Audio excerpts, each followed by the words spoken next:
Ray here with First Time Pool Owners Group. Super excited about today's video. Got my hands on Aiper's cordless robotic pool cleaner. This particular model is the Seagull 600.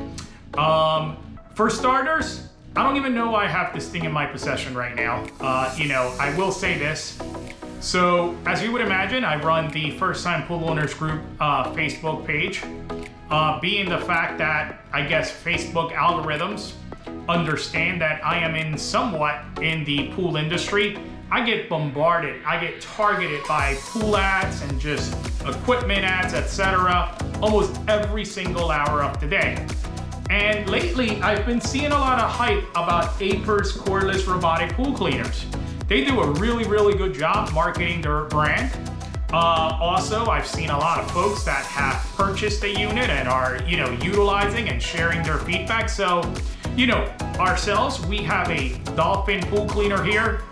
We used to have one of their higher end models, but after moving to our house, which has a much smaller pool, we have one of their entry-level Dolphins, and I gotta tell you, the thing works freaking great, right? For our size pool, the thing has never let me down, but, Aiper did a really good job, and they finally convinced me that, I needed to buy one of these things and at least show you guys at home what this product was really about. So again, I purchased this about a week ago.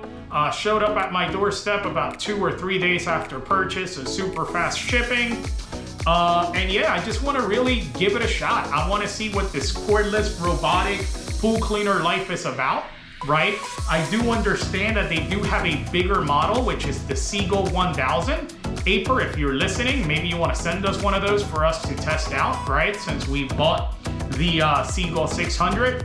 But anyway, I'm really, really excited about giving this thing a shot and giving you guys a, not biased or unbiased review of the actual product. And you know what? Maybe we'll do a little heads up competition against my entry-level Dolphin and see how they both perform. So before we get to unboxing, just to go over a little bit of the specs, right? Looks like its rated working voltage is about 11.1 volts. Power is about 30 watts. Runtime on the battery appears to be right around 15 minutes. Looks like it comes with a charger. It's got a 2600 mAh battery. It takes about 3 to 4 hours to charge. And looks like this is rated for pools up to 538 square feet, which is plenty for our pool here. What else? Do I see anything there? Limited 1-year warranty. We'll flip this around here. So again, cordless, 50-minute runtime, up to 538 square feet, lightweight, and sub-parking alongside.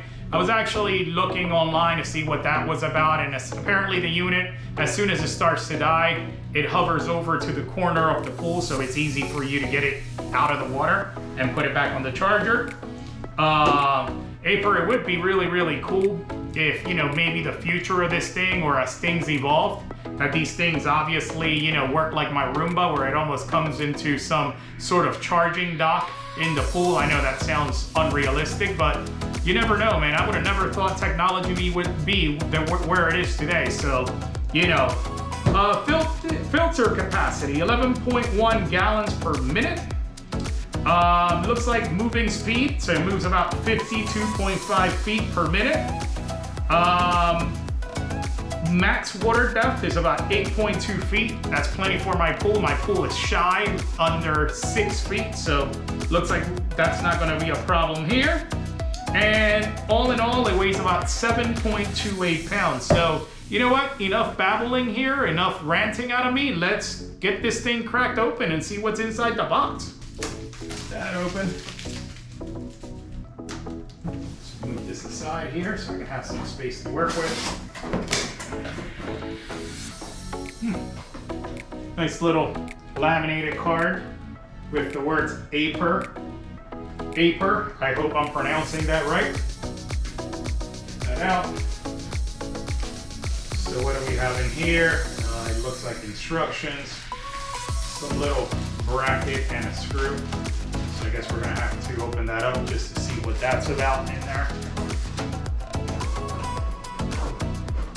All right, let's get this thing out of the box.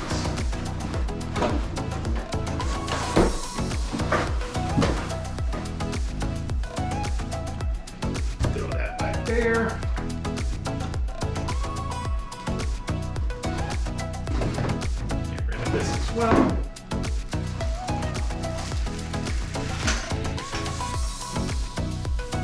I gotta tell you right off the bat, super, super light.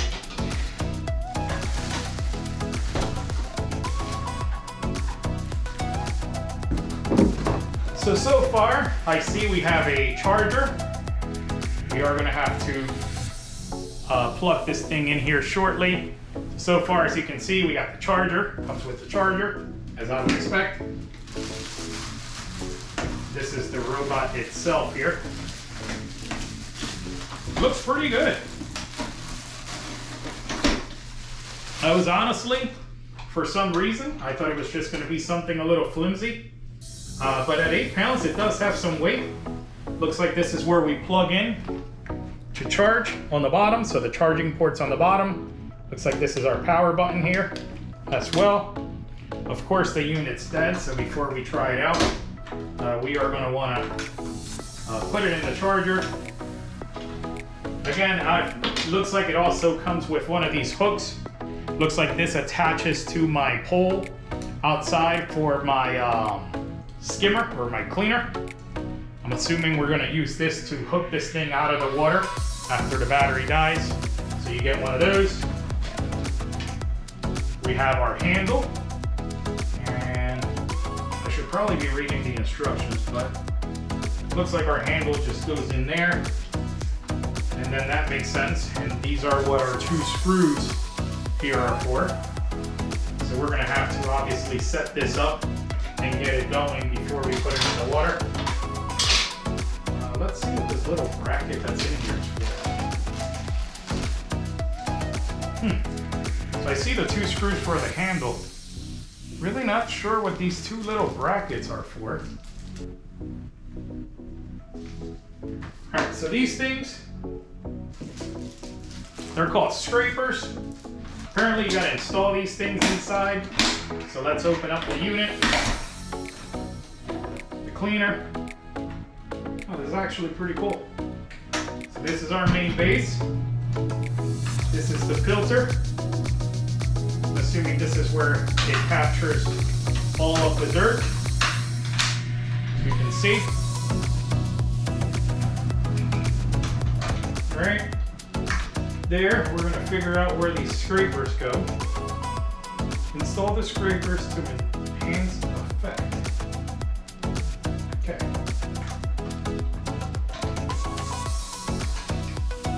So you can see here, this is the scraper. If you look underneath here, you can see there's a little groove for it. You just put them in here. And how I would best describe this is like a little squeegee on the bottom here. So there you go. They just slide in there. Okay. It's got a couple little aligning pins on the bottom. So you just got to make sure you align this as it only goes one way. We're going to put that in there. Next, we're going to get the handle on. So again, it does come with 2 screws. You can see what the handle just slides in. Then you have 1 screw there. For some reason, these one faces one direction and the other the other. You put the screws through there. That's it. Handle's now in. So what we're going to do next is we're going to get this thing plugged in. Like I said, it does look like it takes 3 to 4 hours to charge. We're going to get it all charged up, and then we're going to go try it out in the water. All right, so we are also getting a time-lapse video here for you guys, but I gotta tell you, right off the bat, this thing's actually pretty quick.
there you have it. The Seagull 600 has exceeded our expectations. It cleaned the pool. It did it in a matter of 50 minutes, as you guys saw on the time-lapse video and also on the regular video. The thing does a really, really good job navigating through the pool. All in all, for $239, this is a great purchase. Over the next couple of days, I'm gonna run the Dolphin. We have the entry-level model, which is the Eco. As you guys saw in the video, our pool's rather small, so it's pretty much all we needed. We're gonna run it and we're gonna put this thing on a little heads-up competition against the Dolphin Eco. But I gotta tell you, so far from what I've seen, it seems to do the job no different than our Dolphin, minus obviously being the Seagull 600. This does not have the capabilities of climbing through the walls like our Dolphin. But I want to say that the Seagull 1000, which is Aiper's next level up or next price point up, I think that one there does climb through walls. So again, overall, very satisfied with this product. We'll see how it performs over time and long term, but so far, so good. Aiper, nice job on the product.